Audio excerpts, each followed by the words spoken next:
Dan memang tidak difokuskan oleh gurunya itu membagi hadiah sama gurunya pas hari guru, tapi sebagian murid berinisiatif memberikan hadiah kepada gurunya. Nah, biar adil, guru itu membagi hadiah yang diberikan murid itu terhadap guru. Kan ada itu guru yang favorit gitu. Kan kebanyakan murid itu suka memberikan hadiah sama yang guru favorit. Nah, sebagian guru yang apa itu kan ada guru yang baru masuk atau baru aja yang ada di situ, jadi belum pandai. Jadi belum otomatis murid itu mengetahui sikap gurunya. Jadi itulah gurunya itu memberikan hadiah yang guru yang udah disukainya. Jadi guru-guru itu sepakat membagi hadiah sama besar. Tapi ini yang kita bahas tentang ibu-ibu yang mempunyai 12 roti dan 18 kue. Nah, ternyata ibu ini membagi 12 roti dan 18 kue. Ibu tuh nggak tahu harus berapa dikasih ke anaknya masing-masing. Jadi kita menggunakan EPD untuk menyelesaikan permasalahan ini. Jadi tadi kita kan sudah menggunakan faktorisasi kohort atau penyelesaian itu menggunakan faktorisasi kohort. Jadi kita gunakan dulu faktorisasi kohort 12 itu dan 18. Ada yang bisa mengerjakannya? Atau yang ingin mencoba? Apa masalah nanti gue jadi? Kalau sulit itu apa? Yang penting berani maju. Boleh ya. Satu ya. Iya.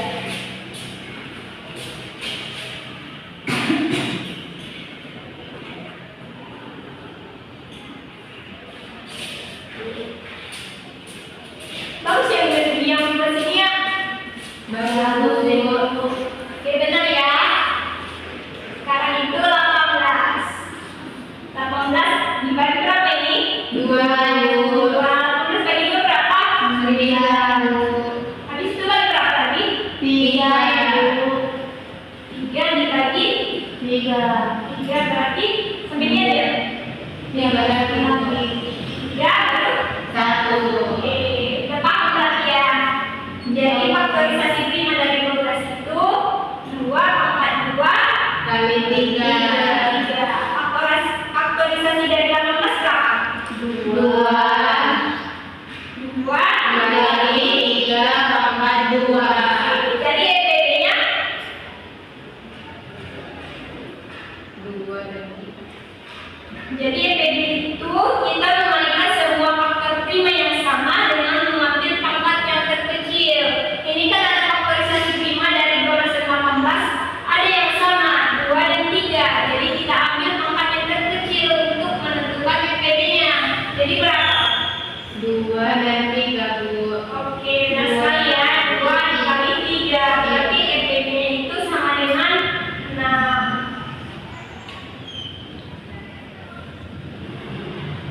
Jadi artinya itu ada 6 anak. Setiap anak mendapat 2 roti dan 3 kue. Jadi bisa diselesaikan dengan KPK dan PPB. Matematika itu seru kan? Jadi di kehidupan sehari-hari bisa digunakan. Selanjutnya yang kita bahas itu mengenai KPK ya.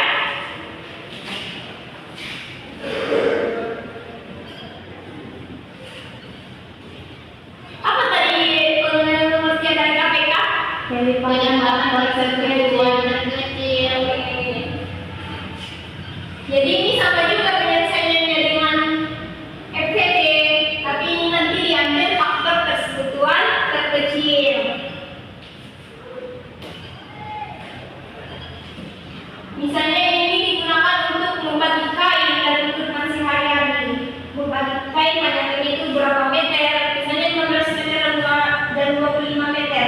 Ini dipotong sama panjang. Jadi berapa meter itu? Makanya kita gunakan dalam kehidupan sehari-hari penggunaan KPK itu kita fungsikan.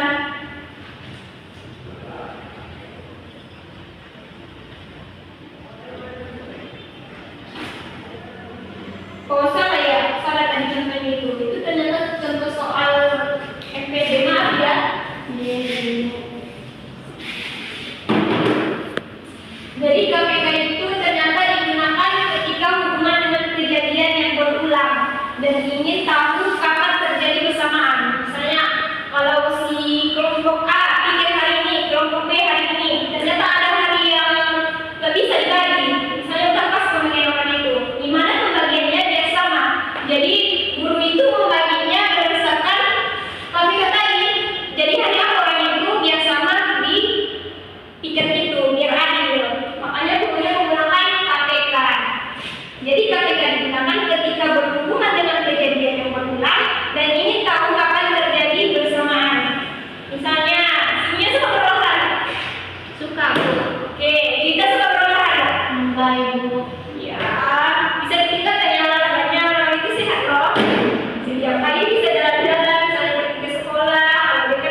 Ikat kelas. Tadi kelompok kita misalkan kelompok 1.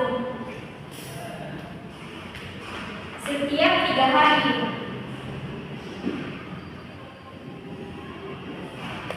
Dan kelompok 2 setiap 5 hari.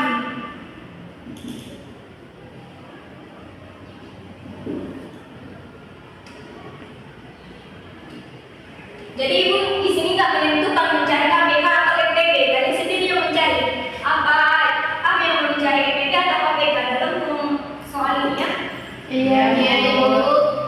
Jadi kesimpulan dari FPB dan KPK itu artinya FPB itu bisa kita gunakan tanpa sisa dan KPK itu kita gunakan bersamaan lagi. Biasanya itu berhubungan dengan waktu. Oke, sekiannya penjelasan ibu mengenai KPK dan FPB. Sebelum ibu menutup pelajaran kita hari ini, ibu akan memberikan kata-kata motivasi. Semua kalian termotivasi ya. Jadi bahaya terbesar manusia itu bukan mereka bermimpi terlalu tinggi dan mereka gagal, tapi mereka bermimpi terlalu rendah dan mereka berhasil. Jadi kita tidak boleh ya bermimpi terlalu rendah. Kita harus bermimpi tinggi karena mimpi itu gratis kan? Iya, ibu. Oke, Ibu mohon maaf ya kalau ada kata-kata tadi yang menyinggung, karena itu memang sifat dari manusia ya. Iya, ibu. Oke, Ibu balik ya. Iya, Apa ibu. pelajaran dari selanjutnya? Bahasa Indonesia, ibu. Oh, bahasa Indonesia ya. Tadi Ibu lihat pun gurunya